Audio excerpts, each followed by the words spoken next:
পর্ব ১। তুমি আমার গলায় ইরাম আপুকে ঝুলিয়ে দিতে পারো না মম। উনি আমার থেকে ৭ বছরের বড়। তার উপর ওনার একটা বাচ্চা আছে। বাচ্চা? God damn. আমি পারবো না ওনাকে বিয়ে করতে। গলা নিচে, একদম চিৎকার চেঁচামেচি করবি না। পরিস্থিতির জটিলতা বোঝার চেষ্টা কর। কিছু বুঝতে চায় না। আমি কিচ্ছু না। ফর গডস সেক, এটা আমার জীবন, সরকারি খেলার মাঠ না। তুমি একজন প্রাপ্তবয়স্ক ছেলের সঙ্গে এভাবে জবরদস্তি করতে পারবে না। আমি কোনো দিন ইরাম আপুকে বিয়ে করব না, কোনো দিন না। আমার কথাটা একবার, না না না এবং না, no never. Never ever in my life I will marry a senior woman. বদ্ধ দরজার ওপাশ থেকে ভেসে আসছে চিৎকার করে কথাগুলো। কোনো রাগ ঢাক নেই, সবটাই দিনের আলোর মতন পরিষ্কার, প্রকাশ্য। ডাইনিং টেবিলের পাশে চেয়ার নিশ্চুপ বসে আছে ইরাম। সামনে দুটো স্যান্ডউইচ এবং কফি রাখা। খাবার আর গলা দিয়ে নামবে না তার। এবার কিছুটা ভাঙচুরের শব্দ আসছে। বাড়ির আদরের দুলাল হয়তো নিজের রাগ জড়বস্তুর ওপর মেটাচ্ছে। অস্বাভাবিক নয়, ভীষণ স্বাভাবিক প্রতিক্রিয়া। তার জায়গায় ইরাম থাকলে হয়তো এমনটাই করত। কে বলতে পারে? তুই শুনবি না তোর মায়ের কথা। আমি জীবনে কোনো দিন তোর কাছে কিছুই চাইনি। তুই আমার এই একটা ইচ্ছা পূরণ করতে পারবি না। ইচ্ছারও তো একটা লিমিট থাকে মম। এবার শব্দগুলো এতটা জোরে হচ্ছে যে স্পষ্টভাবে শোনা যাচ্ছে। ইরাম চেয়ারে আর স্থির বসে থাকতে পারল না। হুট করে উঠে গেল লিভিং রুমের সোফার নরম গদিতে। একটি তোয়ালে বিছিয়ে ছোট নিষ্পাপ প্রাণটিকে শুয়ে রেখেছে সে। বেগুনি রঙের কাঁথায় মোড়ানো তুচ্ছ প্রায় এক অস্তিত্ব। মোমের মতো নরম শরীর, গোলাপ রাঙা মুখ, চোখ দুটো বন্ধ যখন খোলা থাকে তখন তাতে এক আকাশ সমান মায়া খেলা করে। ইরাম চুপটি করে নিজের অংশ নিজের সন্তানের কাছে বসল।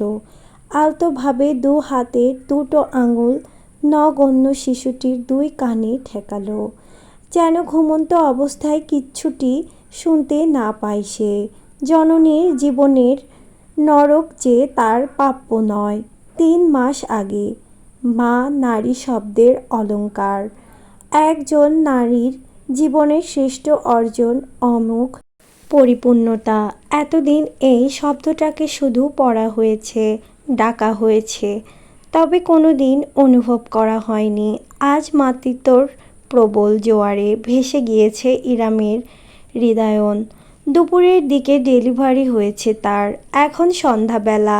হাসপাতালের কেবিনের শীতল বাতাস আরামদায়ক চাদরে মুড়িয়ে রেখেছে তাকে। মাত্রই দীর্ঘ এক ঘুম পেরিয়ে জেগে উঠেছে সে। বর্তমানে এক দৃষ্টে চেয়ে আছে বিছানার ঠিক পাশেই লাগোয়া বেসিনেটে রাখা নবজাতকের দিকে। চেয়েই আছে সে, চোখ ফেরাতে পারছে না। যতবার দেখছে ততবার তার বুকটা আবেগের স্রোতে পূর্ণ হচ্ছে। একটা সময় নিজেকে আর রুখতে পারল না ইরাম। ২ হাতে ভর দিয়ে উঠে দাঁড়িয়ে ধীরে ধীরে বেসিনেটের কাছে গেল। আশেপাশে কোনো নার্স নেই। ব্যাপারটা অদ্ভুত লাগলেও তেমন কিছু ভাবল না আপাতত। তার সকল চিন্তা জুড়ে রয়েছে ভূমিষ্ঠ হওয়া সন্তান। বেসিনেটের ভেতর থেকে ছোট্ট ছোট্ট হাত পা নাড়ছে নবজাতক। সাদা নরম তোয়ালেতে মোড়ানো নাজুক শরীরখানি তার। টকটকে লাল দুটো কান এবং নাক। চোখের পাতা আধখোলা। ত্বকের বর্ণটা লালচে। যেন দারুণ সুখে কিছু একটা নেচে উঠল ইরামের মাঝে।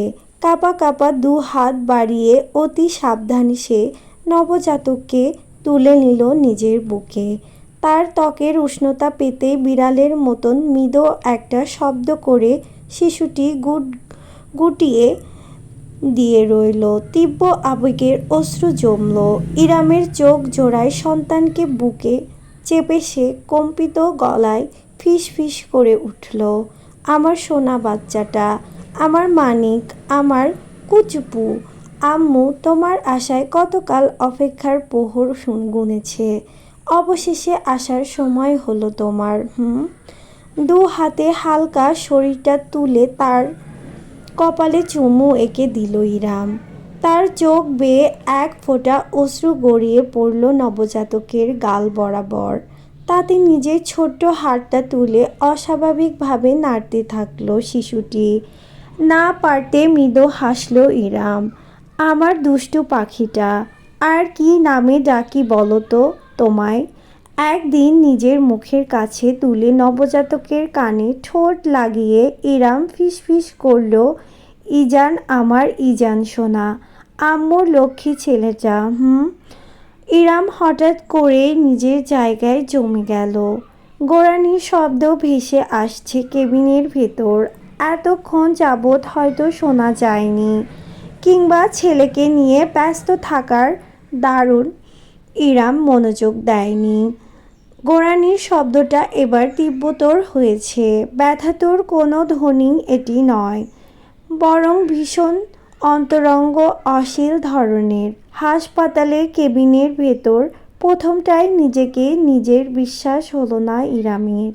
দুপুরে ডেলিভারি হলো, নর্মাল ডেলিভারি। শরীরের ধকলের কারণে হয়তো কল্পনা করেছে।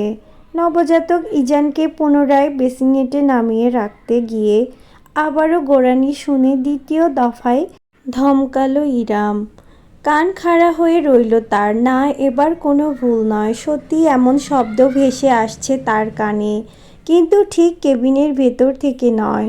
শব্দের উৎসটা পেতে খেয়াল করতে ইরাম বুঝতে পারল কেবিনের সঙ্গে লাগোয়া বারান্দা থেকে এসব ধ্বনির উৎপত্তি। রাগের সীমা ছড়িয়ে গেল তার। কার এত বড় দুঃসাহস যে একজন পেশেন্টের কেবিনের ভেতর এমন অশ্লীল কর্মকাণ্ড করতে পারে? ছেলেকে বুকে চেপে রেখেই ধীর পায়ে এগিয়ে গেল ইরাম, সাবধানী ভঙ্গিতে। কেবিন থেকে বারান্দায় যাওয়ার দরজাটা চাপানো, ঠিক লাগানো নয়। গঙ্গানির শব্দ আরও পরিষ্কারভাবে কানে আসছে। এবার সঙ্গে ভারী নিঃশ্বাস প্রশ্বাসের আওয়াজ। একদম কিনারায় এসে থামল ইরাম। ঠাস করে দরজা খুলে ঢুকে যেতে কেমন যেন সংকোচ হচ্ছে তার, যদিও মূল সংকোচ বারান্দায় উপভোগে ব্যস্ত থাকা যুগলের করা উচিত। যে কোনো জায়গায় শুরু হয়ে যায় এরা। বুকে তার নিজের বাচ্চা, তাই এক মুহূর্ত দ্বিধা করলেও হৃদয়ের প্রবল এক সন্দেহ থেকে দরজাটা নিঃশব্দে হালকা ঠেলে ভেতরে উকি দিল সে। সন্ধ্যা হয়ে গিয়েছে। বারান্দায় রেলিংয়ের বদলে থাই গ্লাস দিয়ে বাঁধানো, তাই প্রথমটায় কিছু নজরে এলো না। ইরামের চোখ পিটপিট করে ভালো মতো তাকাতেই তার হৃদস্পন্দন ক্ষণিকের জন্য থমকে গেল। দৃষ্টি প্রসারিত হয়ে রইল ফুটবলের মতন। বারান্দার দেওয়ালের সঙ্গে লেপ্টে দাঁড়িয়ে আছে ইরামের ক্যাবিন নার্স। যুবতী মেয়েটি জড়িয়ে আছে এক পুরুষের সঙ্গে। নার্সের পোশাক অগোছালো, ঠিক তেমনভাবে পুরুষটির পরনের সাদা শার্টের বোতাম খোলা। ইরাম অবাক হলো না, সরেও গেল না, শুধু স্থির দাঁড়িয়ে থাকলো, নিষ্প্রাণ এক পুতুলের মতন। তার বুকে কুই কুই করে উঠল ইজান, অথচ নব্যজননী সেও শব্দটুকু শুনতে পেল না। তার দুই নয়ন আবদ্ধ এক যুগলের অভিসার পানে, যেখানে থাকা পুরুষটি তার স্বামী, তার সন্তানের জন্মদাতা পিতা অরণ্য মির্জা সওদাগর। ইরাম যে দরজায় এসে দাঁড়িয়েছে সেটা অরণ্য টের পেয়েছে। লোকটা তার গায়ের গন্ধ অবধি কীভাবে যেন শুকে ফেলে। নার্সের ঘাড়ে গুজে রাখা মুখটা সে সামান্য একটু তুলল। এক জোড়া শুকনে দৃষ্টি মিলিত হলো ইরামের সঙ্গে। অরণ্যর অসম্ভব সুদর্শন মুখমণ্ডল জুড়ে ঘামের ফোঁটা চিকচিক করছে, মুক্তার দানার মতন। চোখ জোড়া কালোই, তবে তাতে জ্বলজ্বল করছে এক জনমের ক্ষুধা। সরাসরি ইরামের দিকে তাকিয়ে অরণ্য ঠোঁটে তির্যক হাসি ফুটিয়ে নার্সের ঠোঁট জোড়া দখল করে নিল। আর দেখতে পারল না ইরাম। তড়িঘড়ি করে সে বারান্দা ছেড়ে কেবিনের ভেতর চলে এলো কোনো মতে। হাতের কাঁপুনি ঠেকিয়ে ছোট্ট ইজানকে সে পুনরায় বেসিনেটে রেখে দিল। অতঃপর নিজের বিছানায় ধপাস করে বসে রইল রোবটের মতন। ঠিক ততটা সময় একইভাবে পার হলো। ঠাউর করতে পারল না সে। মাথার ভেতর দপদপ করছে তার, ভারী নিঃশ্বাস ফেলছে, বুকটা চেপে আসছে ব্যথায়। আজকের দিনটা অন্তত তাকে রেহাই দেওয়া যেত। আজ তাদের সন্তানের জন্মদিন। কিছুক্ষণ বাদে কেবিনে ঢুকলো কেবিন নার্স, পরিষ্কার পরিপাটি। ইরামকে ঘুমিয়ে থাকার বদলে বিছানায় বসিয়ে থাকতে দেখে নার্স এক লহমার মতন থমকালো। পরক্ষণে অবশ্য কিছুই হয়নি এমন ভঙ্গিতে গলা খাকারি দিয়ে বলল, আপনি উঠে পড়েছেন? বেশ, আমি গিয়ে আপনার সন্ধ্যার নাস্তাটা নিয়ে আসছি, বিশ্রাম নিন। কেবিনের দরজা খুলে বাইরে বেরিয়ে গেল নার্স। এরপরই বারান্দার দরজা ঠেলে ধীর পায়ে ভিতরে এলো অরণ্য। নার্স যতটা পরিপাটি ছিল অরণ্য ততটাই অগোছালো। শার্টের সবগুলো বোতাম এখনও লাগানো হয়নি। প্যান্টের বেল্টটা টেনে সাইড করতে করতে কেবিনের মাঝখানে এসে দাঁড়ালো সে। ইরাম স্থির চেয়ে দেখল নিজের স্বামীকে। লোকটাকে এখনও তার স্বামী বলে সম্বোধন করে যাওয়া উচিত কিনা সেটা নিয়ে অবশ্য দ্বিমত আছে তার। অরণ্য আসলেই সুদর্শন। 6 ফুট 2 ইঞ্চির উচ্চতার, একটি সুগঠিত পেটানোর শরীর। নিয়মিত জিম করার কারণে শরীর কোনো মেদ নেই। শার্টের ওপরে তার মাংসপেশির গড়ন বোঝা যায়। প্রথম দফায় তাকিয়ে আন্দাজ করা কঠিন যে লোকটার বয়স ইতিমধ্যে 35 ছুঁয়েছে। ঘন ভ্রু, ঠোঁট এবং তীক্ষ্ণ চিবুক, কালো বাদামির মিশেল চুলের রঙে। ইরাম চেয়ে দেখল এ সৌন্দর্যে তার বিতৃষ্ণার ঢেকুর উঠল। সৃষ্টিকর্তা কি নিপুণ হাতে এমন সৌন্দর্য তৈরি করেছেন, অথচ মনটা কি কদরজ। এরকম সুদর্শন আরও একটি মানুষকে চেনে ইরাম। অরণ্যর চোখ ধাঁধানো রূপ তাকে সেই সৌন্দর্যকে ঘৃণা করতে শিখিয়েছে। অরণ্য নিজেকে পরিপাটি করে শীর্ষ বাজাতে বাজাতে আশেপাশে তাকালো। বিছানায় বসে থাকা স্ত্রীর দিকে চেয়ে এক গাল হাসল সে। ওয়েল, গুড ইভিনিং হানি। বেসিনেটের দিকে এগিয়ে গিয়ে ইজানকে এক হাতেই কোলে তুলে ফেলল অরণ্য। যত্নের বালাই নেই। হাতের তালুর ওপর শরীরটাকে এমনভাবে ধরল যেন নিজের সন্তানকে নয়, বরং ল্যাবরেটরির কোনো গিনি পিগকে পর্যবেক্ষণ করছে ইজান। পিতার হাতের শক্ত রুক্ষ অসচেতন স্পর্শে স্বাচ্ছন্দ্য বোধ করল না। ছোট্ট হাত পা ছুঁয়ে কান্নার দমক তুলল। বাঁকা হাসি ফুটল অরণ্য মির্জা সওদাগরের। ঠোঁট জুড়ে সেটার কোনায় এখন একটা কামড়ের দাগ স্পষ্ট।